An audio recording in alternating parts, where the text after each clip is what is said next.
Oh. Nako, eto na. Ang huling topic natin, mga kababayan.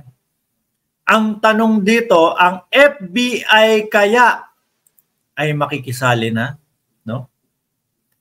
Sabi ni Idol, Batang Park, dami mong alam. Sige na, sagutin mo na. Nasaan ang 5,500? Saan gamit ang mahigit 1 billion na flood control project? Eh, puntahan mo yung DSWD, puntahan mo yung mga ahensya, hanapin mo doon. Naipaliwanag na yan ni Coach Jarrett. Kung hindi mo hahanapin, hindi mo matatagpuan. Okay? So, FBI, mga kababayan, tingin nyo po ba makikialam o makikisali na ang FBI? Ako, nakikita ko po, mga bossing, doon ho papunta, mga kababayan. O, bakit? So, eto po, mga bossing, no? Eto po yung opinion natin dyan. Mga kababayan, una po, kala ko dito lang sa Pilipinas Akala ko ho, dito lang sa Pilipinas, mga kababayan, mapapanood o talagang kakalat o maibabalita po doon yung pulburon video na inilabas nila. Na alam naman po natin lahat, mga bossing. Alam po nating lahat na peking-peki ho, mga kababayan. Miski po ilan sa mga vloggers nila. Talagang hindi ako makikisakay dyan. Halatang-halata naman na peke Hindi ako dyan. Makikipulburon-pulburon video dyan. Halata naman peke di ho ba? Ngayon, umabot na po sa balita ng Estados Unidos, mga bossing. Kasabay po ito, nako, eto na lang pagsamahin natin yung dalawang video ho, mga bossing. Pagsamahin natin yung dalawang video para masabi natin na aabot talaga ito sa FBI, sa Federal Bureau, mga kababayan ng Estados Unidos. Ito yung isang video. To Asia, a video. Hindi mo na natin ipe-play. At yung isa naman po ay yung panawagan, mga kababayan, ng Department of National Defense na si Gibo Teodoro. Mga bossing. Saan ba yun? Nandito yun doon sa pulburon video yan. Ito. Ang unang nakikita natin violation dito is that of our anti-cyber crime law. Alagit na po yan, mga kababayan. To be liable under Republic Act 10175, as I've said, ang penalty po is minimum 4 years, maximum of 8. Yan po siguro ay parte ng plano nila upang sila po ay hindi masubject sa jurisdiction ng Philippine authorities. Kami po ay nananawagan sa authorities po sa Estados Unidos na imbestigahan po itong insidente na ito. Plano na i-destabilize po ang ating gobyerno. Siyempre po, mga kababayan, Department of National Defense, si Gibo Teodoro, Secretary po, mga bossing.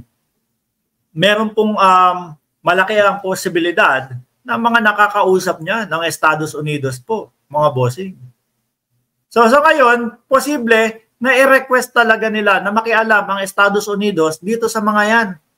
Dahil po sa mga ginagawa nilang mga pamimeke, paninira sa ating gobyerno, lalong-lalo na po sa ating presidente. Huwag nilang sabihin na hindi sila naninira ng gobyerno, presidente yung kanilang sinisiraan at ipinapahiya sa labas ng bansa.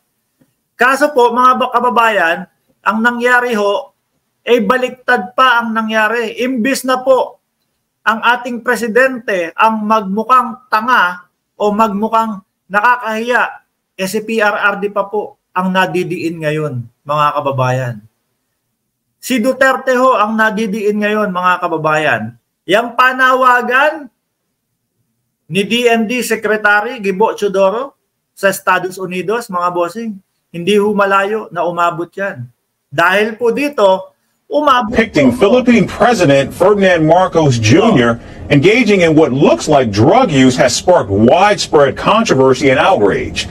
According to the Department of National Defense, supporters of former President Rodrigo Duterte released the deepfake video just before President Marcos was scheduled to hold the State of the Nation address on Monday. The Filipino Defense Secretary sabi sa inyo, ang mga supporter pa po ni dating Pangulo ang nagpapabagsak sa kanila eh. Di ba? O yan, tingnan mo, pati ang dating Pangulo eh nadidiin na diyan sa kasama sa naglabas ng video na yan. Hindi ho kasi malayo mga kababayan na isipin yun. Di ba? Hindi malayong isipin sila po ang magkakasama sa mautog. At sino ang pinakamataas ang naging posisyon dyan? E di ang dating presidente, mga kababayan, sino ang iisiping pasimuno? E di ang dating presidente, mga kababayan, kahit na kunyari, totoo naman, kunyari na hindi siya talaga, pero yun yung iisipin ng taong bayan. Siya yung pinakamalaki na tao doon sa mautog nila. So pag nakita po ito ng FBI, mga bossing, kahit pasabihin mo, na Amerikana si Maharlika, mga kababayan, at tapos nakita niyan na ganyan, nakita ng Federal Bureau na ganyan yung kanyang ginagawa, makikipag-coordinate sa Pilipinas siya. Ano ba gusto nyo? Pauwiin na ba dyan to? May tutulugan ba kayo dito sa babaeng ito? Diyan sa Pilipinas? Di ba? Sabi ni El Pilipinas, 2031 viewers, like po. Ayan, pindutin nyo lang po yung like button dyan, mga kababayan, para po mas i-share ni YouTube yung ating mga commentary na ginagawa at yung ating mga vlog at yung mga live stream na ating mga ginagawa, mga kababayan. Di ho ba? Quickly moved to reassure the public, emphasizing that the military remains steadfast in its support of the president. He said, quote, "It is obvious from the video that it is not our president. Their video is fake and obviously not real," unquote. The Department of Justice also joined in condemning the video, vowing to identify and prosecute those behind it. And to further debunk the video's authenticity, the police department's forensic expert... Merong binabanggit na pangalan na gumawa daw ng video Hindi ko maalala kung sino Pero mukhang may tinutukoy na pangalan po mga kababayan. So ako, nakikita ko po talaga dyan, kailangan na pong panagutin po, mga bossing, yung mga yan. Tignan nyo naman po hindi ka na magdadalawang isip na sabihin na peke yung video. Kitang-kita at halatang-halata po, mga kababayan. Di ano lang po ang ibig sabihin, sinisira nila ang Pangulo. Ginigiba nila ang gobyerno, pero hindi ho magtatagumpay ang mga yan, mga bossing. Mahirap po, lalo na po, mga kababayan, na ang nasa likod ng ating presidente ang totoong taong bayan, hindi po ito yung mga OTAP supporter. Hindi po ito yung mga OTAP supporter. Taas nga kamay yung mga OTAP supporter dyan. Yung mga supporter ni Kibuloy. Kesa naman kayo nagbababad dyan sa panonood, magtinda kayo ng OTAP para naman hindi kayo nakanganga at nag-aantay dun sa 20 pesos na bigas. Diba? Lagi nyong hiling 20 pesos na bigas. Ayaw nyo namang magtrabaho. Anak ng tinapay. Talagang kahit 30 pesos, kahit 20 pesos na bigas, kung wala kayong trabaho, hindi nyo talaga ma-afford yun. Magtinda kayo ng OTAP kay Kibuloy. Di ho ba, mga kababayan? Magtinda kayo ng OTAP kay Kibuloy. Total naman, tanggol kayo ng tanggol kay Kibuloy. Tulungan nyo na din. Kasi yung OTAP na ititinda nyo, makakadagdag yun. Di ho ba? Makakadagdag yun sa inyong kita at sa kita ni Kibuloy. Para humaba yung kanyang pagtatago, mga kababayan. Ako po, naniniwala ako, sila lang din po yung mga yan.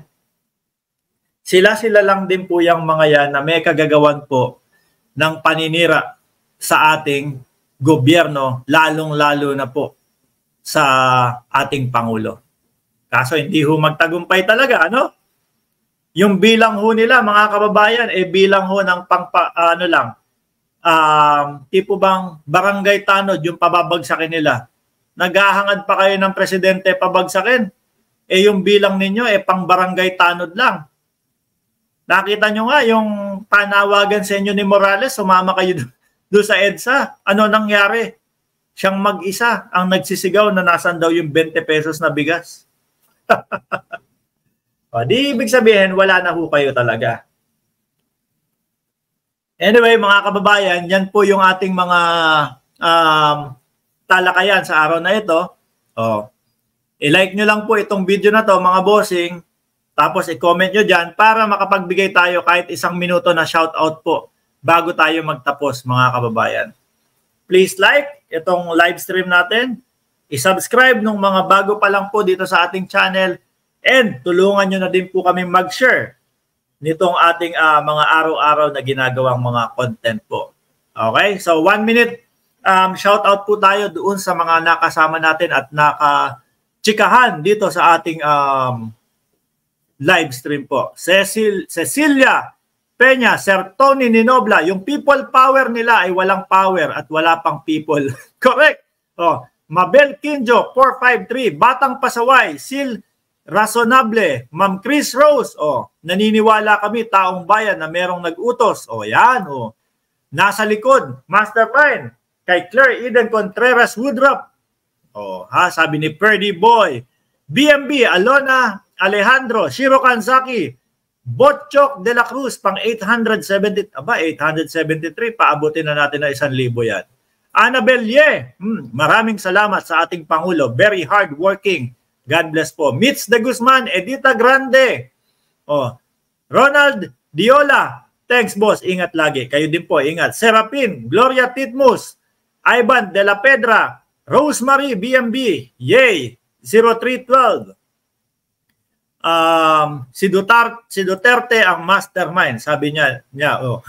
Good morning, Sir Mark. FJ Gigante. Jimmy Lee. Jorge Marcos. Maricel Licerio Manuel, Julius Gaara, Daniel Holares, Cecilia Peña, Ronald Diola, and Chris Cabangquinto. Maraming salamat po and God bless po sa ating lahat. Ingat po kayo.